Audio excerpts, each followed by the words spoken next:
అయితే చాలా కంగారుగా కారు ఆపుతూ ఉంటుంది. అలా కారు ఆపగానే అక్షయ్ అయితే దిగుతూ ఉంటాడు. ఇక అక్షయ్‌ని చూసి షాక్ అవుతూ ఉంటుంది. ఈయన కారేనా అనైతే షాక్ అయ్యి అలా చూస్తూ ఉంటుంది. ఏంటి ఉద్యోగం తీపించేసానని వీళ్ళందరితో గొడవ పెట్టుకోవడానికి వీళ్ళందరిని పోగేసావా అని చెప్పేసి అక్షయ్ అయితే సీరియస్‌గా అవనితో మాట్లాడుతూ ఉంటాడు.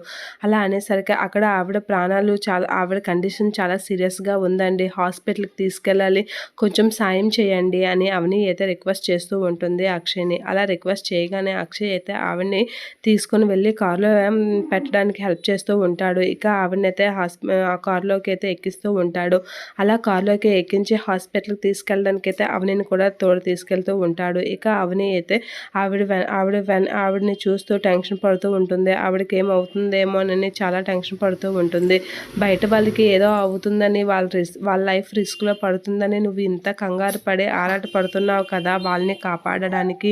మరి నీ గురించి నువ్వెందుకు ఆలోచిస్తున్నావు కాదు, నీ లైఫ్ గురించి ఎందుకు ఆలోచిస్తున్నావు కాదు అని చెప్పేసి అక్షయ్ అంటూ ఉంటాడు. ఆ మాటలకి అవని ఏం మాట్లాడకుండా అలా చూస్తూ ఉంటుంది. నీ గురించి కూడా నువ్వు ఆలోచించుకోవాలి కదా అనైతే అక్షయ్ అయితే అంటూ ఉంటాడు. అలా అక్షయ్ అవనిని అడిగేసరికి అవని ఏం మాట్లాడకుండా అక్షయ్ వైపు అలా చూస్తూ ఉంటుంది. ఇక అక్షయ్ అయితే అవని వాళ్ళని హాస్పిటల్‌లో దించేసి ఇంటికైతే వస్తూ ఉంటాడు. ఇంటికి వచ్చిన అక్షయ్‌తో పల్లవి అయితే ఇలా అంటూ ఉంటుంది.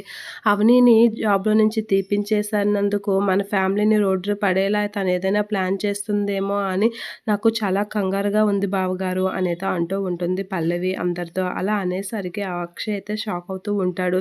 ఏంటి పల్లవి ఇలా ఆలోచిస్తుంది అనైతే షాక్ అయ్యి అలా చూస్తూ ఉంటాడు. అవును అది నిజమే అని చెప్పేసి చక్రవర్తి అయితే అక్కడికి వస్తూ ఉంటాడు. అలా వచ్చేసరికి ఆ పల్లవి అయితే కరెక్ట్ టైంకి వచ్చావు డాడీ అనైతే అనుకుంటూ ఉంటుంది. ఇక కమల్ కూడా షాక్ అవుతూ ఉంటాడు. ఈయనెందుకు ఇక్కడికి వచ్చాడు అనైతే షాక్ అవుతూ ఉంటాడు. ఖచ్చితంగా అవని మీ ఫ్యామిలీ రోడ్డుని పడేలా ఏదో ప్లాన్ వేసే ఉంటుంది. తన గురించి మనకి అర్థమైన వరకు తను అలానే ప్లాన్ చేస్తుంది. తను మిమ్మల్ని ఎలా అయినా ఖచ్చితంగా రోడ్డుకి ఈడ్చేలా ఖచ్చితంగా ఏదో ప్లాన్ వేస్తే తీరుతుంది అనైతే అంటూ ఉంటాడు చక్రవర్తి. ఆ మాటలకి కమల్ అయితే చాలా సీరియస్‌గా చూస్తూ ఉంటాడు చక్రవర్తి వైపు. ఆ మాటలకి అక్షయ్ కూడా షాక్ అవుతూ ఉంటాడు. ఇక పల్లవి అయితే చాలా హ్యాపీగా ఫీల్ అవుతూ ఉంటుంది. ఈ మాట చాలు బావ మనసులో అవనిపై నెగెటివ్ ఇంప్రెషన్ కలగడానికి తన మీద మరి ఎప్పటికీ పాజిటివ్ ఇంప్రెషన్ రాదు అనైతే హ్యాపీగా ఫీల్ అవుతూ ఉంటుంది. ఇక అక్షయ్ అయితే అవని గురించి ఆలోచిస్తూ ఉంటాడు.